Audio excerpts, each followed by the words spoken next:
গাজায় শান্তি ফেরাতে 20 দফা প্রস্তাব পেশ করেছে আমেরিকার প্রেসিডেন্ট ডোনাল্ড ট্রাম্প। রবিবারের মধ্যে সেই প্রস্তাবে রাজি না হলে কড়া পদক্ষেপের হুঁশিয়ারিও দিয়েছিলেন। তার কয়েক ঘন্টার মধ্যেই ট্রাম্পের প্রস্তাবের কিছু অংশে সম্মতি জানালো প্যালেস্তানীয় সংগঠন হামাস, আর তাতেই ট্রাম্পের প্রশংসায় পঞ্চমুখ বিভিন্ন দেশের রাষ্ট্রনেতারা। ভারতের প্রধানমন্ত্রী নরেন্দ্র মোদী পর্যন্ত ট্রাম্পের প্রশংসা করলেন। এক্স হ্যান্ডেলে সেসব কথা লিখেছেন নরেন্দ্র মোদী। গাজায় শান্তি প্রতিষ্ঠার প্রচেষ্টা যেভাবে এগোচ্ছে তাতে প্রেসিডেন্ট ডোনাল্ড ট্রাম্পের নেতৃত্বকে স্বাগত জানান মোদী।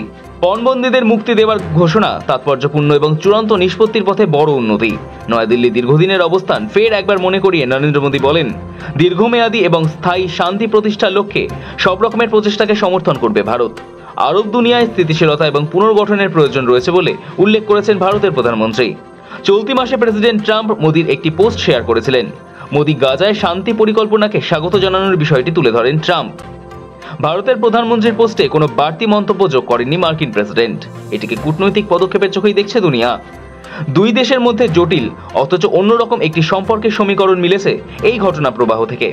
তবে শুধু ভারতের প্রধানমন্ত্রী নরেন্দ্র মোদী নন, ইতালির প্রধানমন্ত্রী জর্জিয়া মেলোনি, ফ্রান্সের প্রেসিডেন্ট ইমানুয়েল ম্যাক্রো গাজায় শান্তি প্রতিষ্ঠার ক্ষেত্রে ট্রাম্পের নেতৃত্বে প্রশংসায় পঞ্চমুখ।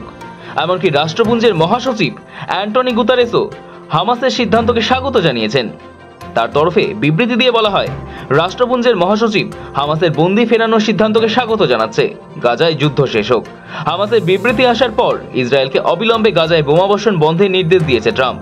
20 দফা পরিকল্পনার মধ্যে পশ্চিম এশিয়ায় দ্রুত শান্তি ফেরানো সম্ভব হবে বলে তিনি আশাবাদী। কিভাবে দ্রুত বন্দীদের গাজা থেকে বের করে আনা যায় তা নিয়ে আলোচনা শুরু হয়েছে। হামাস কিছু শর্ত দিয়েছে, সেসব নিয়েও কর্তৃপক্ষের সঙ্গে আলোচনা চলছে বলে জানিয়েছে মার্কিন প্রেসিডেন্ট।